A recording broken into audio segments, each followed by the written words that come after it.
Welcome to Chit Chat with Tim, your host, Miss T. Let's get right into it. Hey friends, I'm back. As usual, I was, looking for some tea, right? It's my job, look for some tea. Nevertheless, I came back across an article and I found some information in regards to Miss Wendy Williams. How you doing? Okay. And it's not necessarily her, but it's on her son. By the way, I put a video out previously. Check that out about Wendy Williams' son being evicted, this, that, and the third. And unfortunately, the saga kind of goes on and on. So we just kind of, we keep it in check with Miss Wendy, okay? All right. But nevertheless, I wanted to share the um the emotional letter that Kevin Sam Jr., right? Um wrote the judge, all right, about his eviction. And, I just wanted to share it, okay? And just give a little bit of commentary on it. I thought it was noteworthy. Let's get into it, short and sweet. So he starts out with, "My name is Kevin Samuel Hunter. I am 22 years old, this, that, and the third." And then he goes, "I'm a full time student at Florida International University. I have been residing, blah, blah, blah, since about March 2021. And he goes, number four, when I moved in, my mom, Wendy Hunter, and that's noteworthy. Number four, I moved in, my mom, Wendy Hunter, rented an apartment for me, paying for a full year plus security up front. And, with her intent being to purchase it at the end of the lease." See, these are the things that didn't quite get when we were, in the original article or the first article we read. Um, I didn't I didn't see there where that was provided. So that's noteworthy. Her intent being to purchase it at the end of the lease, right? Because the property is noted as allegedly $2 million, right? Because I was like, why would he living in a apartment or townhome or whatever he's living in, condo, for 2 mil? I know a lot of people have that question, but that's what he puts in his letter. My mom intended on leasing it to the end of the lease. She was going to purchase it, right? Moving on. Number five, at her request, I signed the original lease on her behalf. He said he signed it on her behalf. Number six, as the lease approached the end, my mom went through some health issues that put the court in control of her finances, which is, I would think, the timing on there, I'm going to say it's true. Number seven, all of this happened suddenly, and all of the financial support that she always gave me stopped, including my housing. That's so sad, though. That's sad. Oh. My education is paid through a 529 education plan that my mom set up but can only be released with the court's approval. I had to pause my education for a full academic year because of COVID and to care for my mom. Someone else had a course. This is noteworthy again. Number eight. Why? Because a lot of people, why is he not supporting his mom? Blah, blah, blah. This is what he's saying he did. And number eight, okay? All right. Number nine, even though my name is on the lease, my mom was paying in medical and legal reasons. She has not been able to pay the rent for the past months since the 1 year lease ended, and the court has control over her finances. Okay? And I'm just kind of reading it here. It's a little bit blurry, trying to, zone in on it, okay? Or zoom in on it, okay? And number nine, even though my name is on the lease, my mom was paying, okay? We got that already. Number 10, everything happened very quickly and unexpectedly, and I had no idea things would end up like this. And I imagine he didn't, right? No one did, right? Number 11, the funds to pay the arrears will be available and hopefully assessed through the court soon. Okay? So, number 12, there is approximately $20,000 from the security deposit that can be applied to the arrears. And lastly, I know I need to move and I'm ready to do that within 7 days.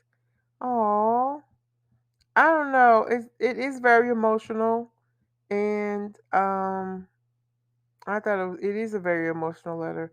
Maybe some people don't see it the way, but I do. It does sound, it is noteworthy. It's unfortunate that Kevin Jr. is in the middle of this, because clearly this started with Kevin Sr., and I didn't even mean to go here, but it started with Kevin Sr. because it all, his behavior, it just, the way he was moving, the mistress, the divorce, the baby, da da da. Then Wendy, we know she became ill, and it trickled on down, and who normally hits it are the children, unfortunately. Right? Right. But the reason this letter is significant is just because he's expressing his feelings, and it does gives you a lot of information, kind of what's been going on.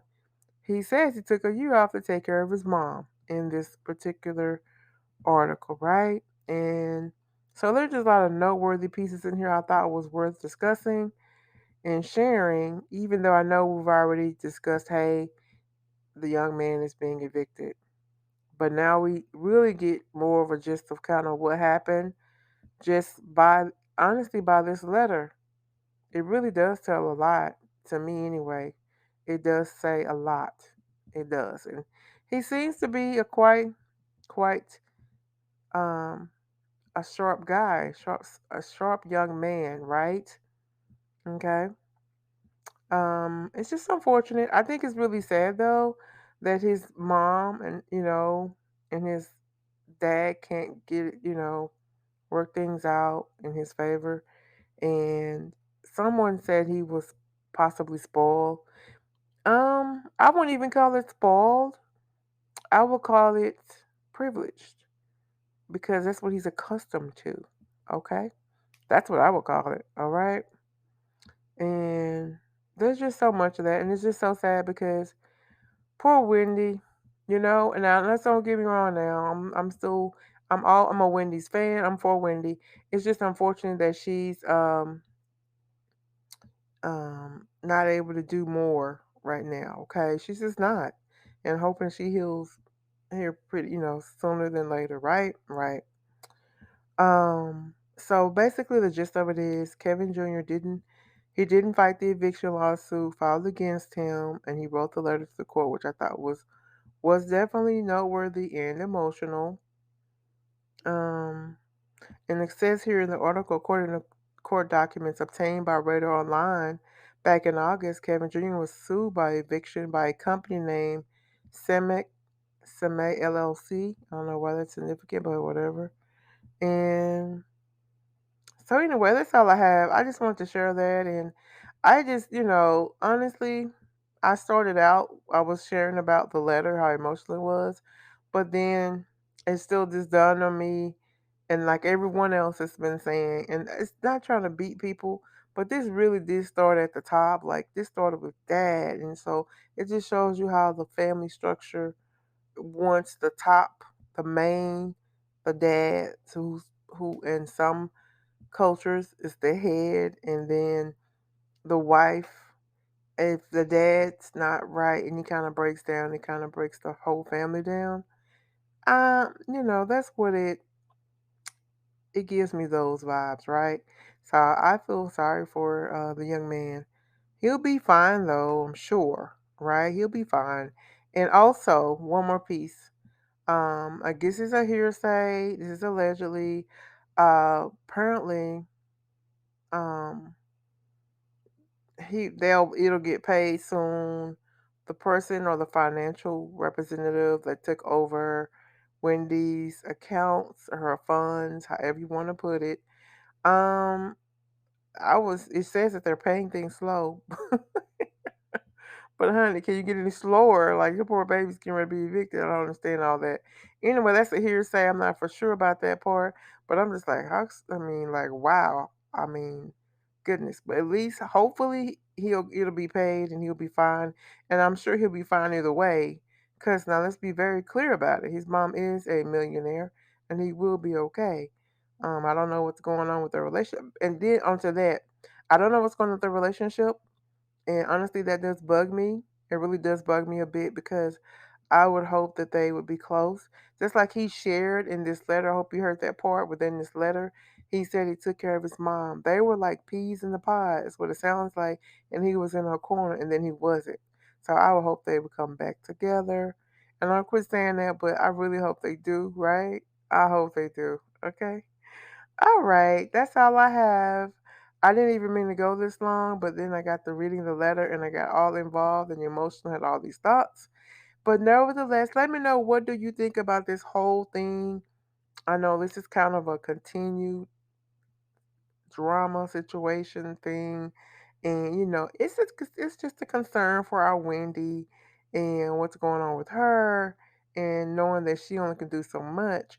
But then again, Wendy has put things in place, and also the people who took over her financial or finances, um, it appears that she's actually being protected in this, right? It doesn't say on her sense they took her,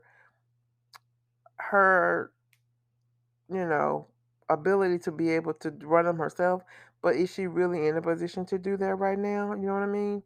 So it seems like they, or the financial person in charge, seems to be handling things actually very well, making sure her funds are allocated properly. So she will no longer be taken advantage of. And you know what I mean by that, if you know what I mean, okay? All right, that's all I have. I appreciate you listening. Thank you so much, okay? All right. As I always say, we can't change anyone else, but we can change yourself. Focus on the things that you can control and none of the things you can't. I'll be back with another one. Thank you. Bye.